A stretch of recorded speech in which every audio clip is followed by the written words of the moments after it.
Hi Dan, welcome back to another Sony Vegas tutorial. Hi. What have you got for me today? Well, today I wanted to have a look into 2D motion tracking. Nice. Well, I've got two images I want you to actually put on this cinematic pack. Okay. This is from the, is it Valkyrie? This is the Mac Cinematics? Valkyrie, yes. Yeah. This is a very nice cinematic where it's just like goes from left to right, and we've got some really nice flat surfaces here. Yeah. Well, I've designed two images. One for you, one for me. Okay, cool. So first one is, was it Wanted 4? Yes, let's stick one to them. Yeah. So let's see this one. Ooh, that's nice. I thought I might as well do it before you do. Quickly. No. That looks cool. Yeah, thanks then. Wanted D4Dad. Okay, so I personally, I'd say it looked good on this I side. think that will be the best place, yeah. Yeah, so we want to get it so that it looks like it's fixed to the wall. Yeah, that's the Okay, point. so luckily, because the cinematic is parallel, or the camera's parallel with the board, then this is going to be very easy. So we don't have to do much with this one. So first off, what I'm going to do is I'm going to center this image, and by doing that I'm going to go to the event pan crop tool, which is here. Then we're going to make sure we can only move in the X only. We don't want to do too much to the image, because the image is fine on its own. We don't have to distort it or move it around that much, but I want to create a point where I know where it's centered. So how I'm going to do that is if I have move in the X-axis only, and we just move this across until we find, probably in the center, I think. Yeah, I think that'd be good, yeah. Then we want to move to only in the Y-axis and move it up, and I'm going to go just about here. Okay, yeah. Just so I know that that's the cutoff point. That's where I want it to be, and then not going to worry about this too much. Going to try and get a rough idea for where the spacing is, so that way when we move to the end, which we're going to do now, so we're going to click on the end bit. Then obviously this is the end of the thing, but there's no nothing because it's the end, so we've got nothing here. So we're going to go back one frame till we get to here. Yep, okay.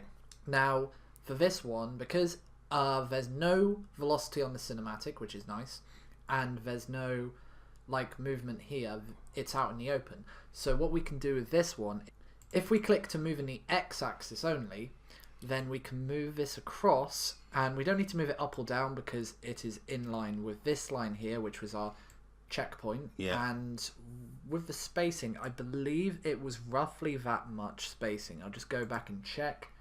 I would say so. So just to clarify and check, let's just watch this cinematic play through, and hopefully it's a bit laggy, but hopefully, yeah, I'm more than certain. Yeah, that's not bad at all, is it? That is so cool. And because of a keyframe, because we're not doing anything too over the top, it's just going to move follow with quite the nicely. cinematic. Yeah. And we can do this for another effect. So yeah, there's one for you in the there. Other one? Okay, so let's have a look at this one. that's amazing. I like that. Let's have a look at that a bit close up. Epic was here. Okay, so because we've used this spot already, I could use this one, but that'd be a bad showing because we don't see it after about here. So this backboard looks inviting. That will be quite cool, yeah. And this line actually is going to help a lot because I can actually use it. There we go. I'm going to use the cutoff point about, I'm going to make this a bit bigger. So there we go. So the cutoff point for me here actually,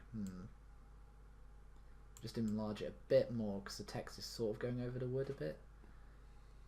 That'll do. We'll do it there so the text isn't too much over this bit here and it isn't causing that much of a disturbance. And we're just going to do the same again. We're just going to go right to the end. We're going to move back, and as you see, it's all the way over here. But if we just move it in the X-axis, we're not doing too much to it, and then we just put it about there, I think it is. Okay, yeah.